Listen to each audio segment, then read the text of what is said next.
Pour introduire cet épisode, j'ai tout simplement choisi une page de mon cahier d'une de mes pratiques d'écriture que j'appelle Bon Sommeil. C'est la liste que je réalise tous les soirs et dont je vais te parler dans cet épisode. Encore une fois, tu peux profiter de ces 30 secondes pour t'ancrer dans l'épisode et pour que tu sois plus réceptif à ce qu'on va aborder ensemble.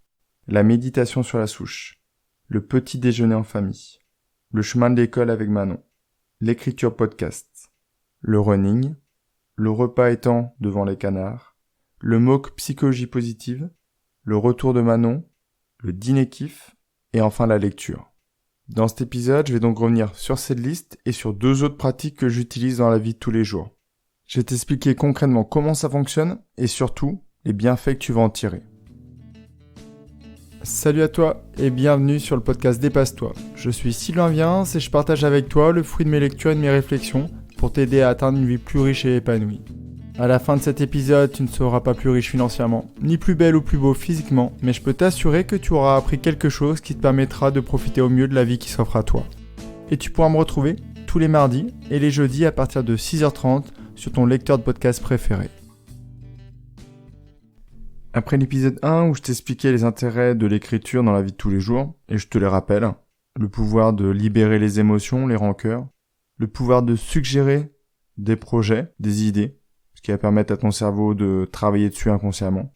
Le pouvoir de rappel, bien sûr de mémoriser, de ne rien oublier de tout ce que tu veux faire. Aujourd'hui, je te parle donc de mes pratiques personnelles. J'en ai sélectionné 3, et je vais revenir sur chacune de ces pratiques, comment je les mets en place, comment je les réalise, et tous les avantages et les bienfaits que j'en tire. Pour la première de ces pratiques, l'écriture de liste, il n'y a pas vraiment de préparation. Moi, personnellement, pour cette écriture, j'utilise ma main, mais j'utilise mon clavier de smartphone. Il n'y a pas vraiment d'impact émotionnel et il n'y a pas d'émotion à aller chercher en profondeur. T'as pas forcément besoin d'être hyper connecté avec toi-même. L'idée de la liste, comme je l'ai indiqué dans le précédent épisode, c'est l'image du disque dur. Au bout d'un moment, quand ton disque est plein, tu commences à oublier des choses, la récupération de l'information est plus lente, moins efficace, et surtout t'as des rappels incessants. Et c'est ces rappels qui créent une surcharge mentale. Par exemple, j'ai la liste de tous les livres que je veux lire, avec la précision bien sûr du thème abordé dans ce livre. J'ai la liste des courses.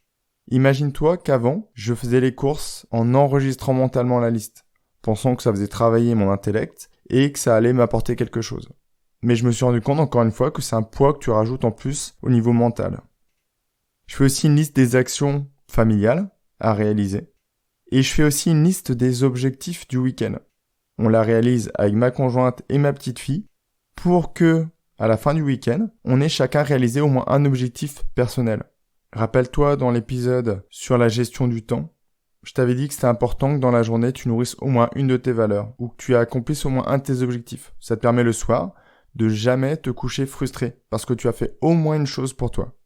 Donc cette pratique peut paraître très minimaliste, mais en fait elle est vraiment fondamentale parce que tout l'espace de ton cerveau que tu n'utilises pas pour enregistrer des informations qui sont pas forcément hyper intéressantes ou hyper primordiales, tu vas le libérer pour d'autres choses. La deuxième pratique dont je voulais te parler, c'est le vidage des pensées. Et pour représenter cette pratique, j'ai eu une idée, une illustration, l'image d'un panier de fruits. Là, en l'occurrence, tu ne remplis pas ton panier de fruits, mais tu remplis ton panier de rancœur, d'émotions, de pensées, de sentiments. Malheureusement, comme tu le sais, il y a des fruits qui sont plus délicats que d'autres. Si jamais tu poses une grosse pomme sur une petite pêche, malheureusement, cette dernière risque de pourrir. L'idée, donc, de ce vidage des pensées, c'est de poser sur écrit tout ce qui te passe par l'esprit. Ça te permet concrètement de ne pas enfouir trop profondément, trop au fond du panier, des pensées qui mériteraient d'être analysées, ou des émotions qui mériteraient d'être ressenties. L'inconvénient aussi de remplir ce panier, c'est que si jamais il est trop profond, il y a des émotions que tu ne ressentiras jamais. Il y a des pensées que tu as eues, qui vont peut-être inconsciemment te blesser, mais que tu n'auras jamais traitées, ou que tu n'auras jamais analysées. Si jamais ton fruit préféré c'est la cerise, et que par-dessus t'as mis des raisins, t'as mis des pommes, t'as mis des bananes, jamais tu ne te rappelleras qu'il y a cette petite cerise au fond du panier qui n'attend que ta bouche. Pour rester sur l'image du panier, imagine que ton panier est rempli de beaux fruits. Mais malheureusement, tu y mets une petite pomme toute pourrie.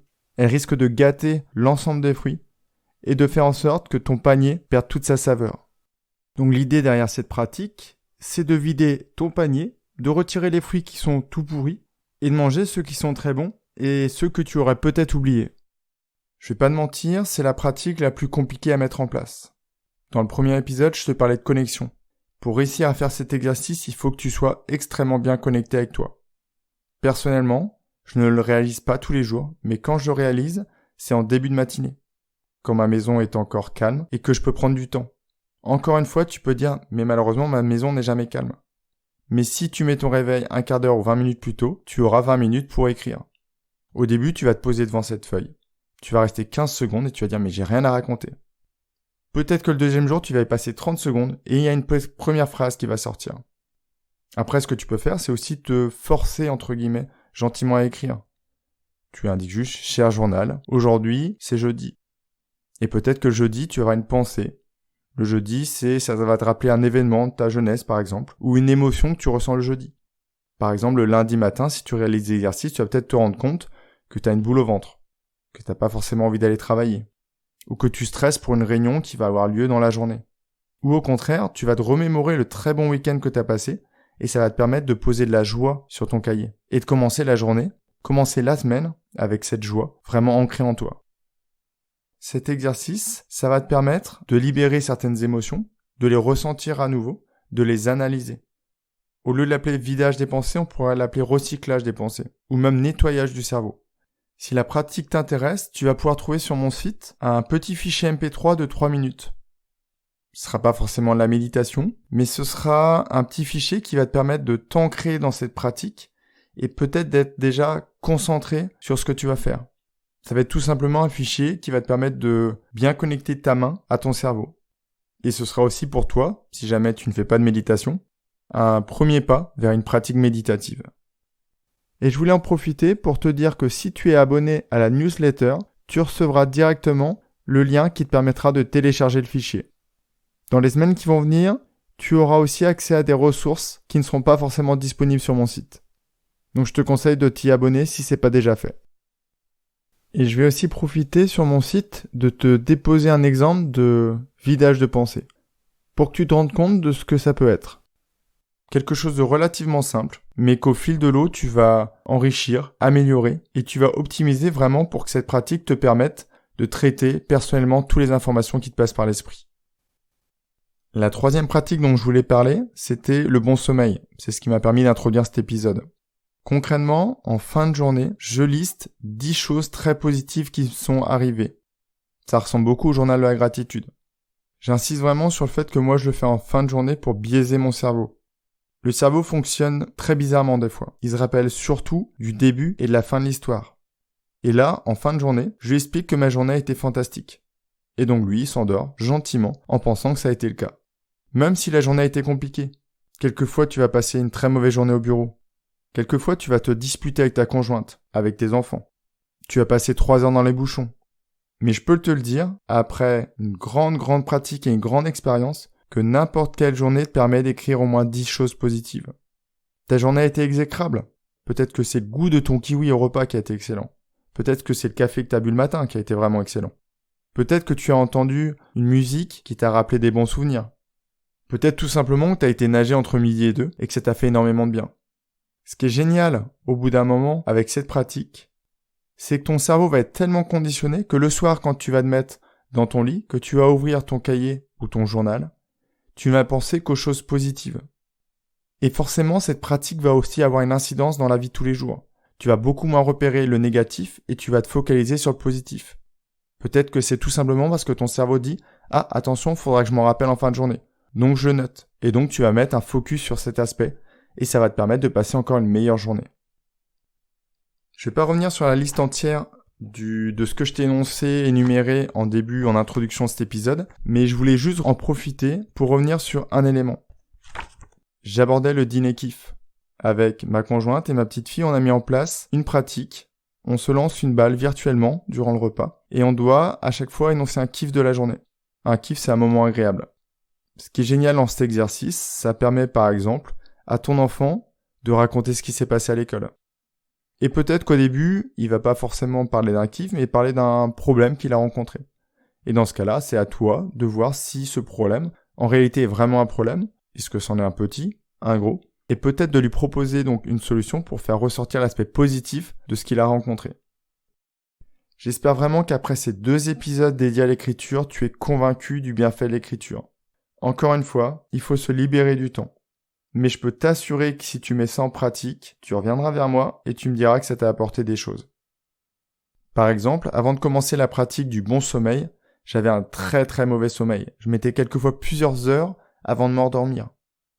Et je te promets, depuis que je pratique cet exercice tous les soirs, c'est devenu vraiment une habitude, c'est-à-dire que j'ai plus de mal à m'endormir sans le faire qu'en le faisant. Je m'endors plus facilement, mais le bénéfice n'est pas seulement au niveau de l'endormissement, c'est aussi au niveau des réveils. Quand je me réveille en pleine nuit, par exemple, j'ai plus les pensées ou les rappels systématiques qui me viennent à l'esprit. Je me rendors paisiblement jusqu'à l'heure du réveil. Et tu as dû te rendre compte au fil des épisodes que cette écriture, elle est infinie. Tu peux rajouter plein de pratiques différentes. Tu pourrais imaginer rajouter un journal des problèmes. Le journal où tu identifies tous les problèmes que tu rencontres dans la journée, t'essayes de voir des solutions pour ces problèmes, et la prochaine fois que tu les rencontres, tu auras la solution directe, et tu pourras passer à travers. Comme d'habitude, je te donne rendez-vous sur mon site pour les ressources dont je t'ai parlé dans cet épisode. N'hésite pas non plus à me contacter si jamais tu rencontres des problèmes pour mettre en place ces pratiques. J'ai pas forcément pu donner tous les astuces et tous les conseils que j'aurais aimé au vu de la longueur de l'épisode. Pour rester dans l'image du panier dont on a parlé tout à l'heure, si jamais tu commences à récolter les fruits de l'écoute de ce podcast, n'hésite pas à le partager autour de toi. N'hésite pas non plus à le noter positivement si ton lecteur de podcast te le permet. Pour le prochain épisode, j'hésite entre 2 sujets, l'estime de soi ou l'addiction digitale. Si tu as une préférence sur un de ces sujets, n'hésite pas à revenir vers moi via les réseaux sociaux ou via mon site pour m'indiquer lequel tu préférais que je traite. En attendant, je te souhaite une très belle journée, prends bien soin de toi et à très vite pour le prochain épisode.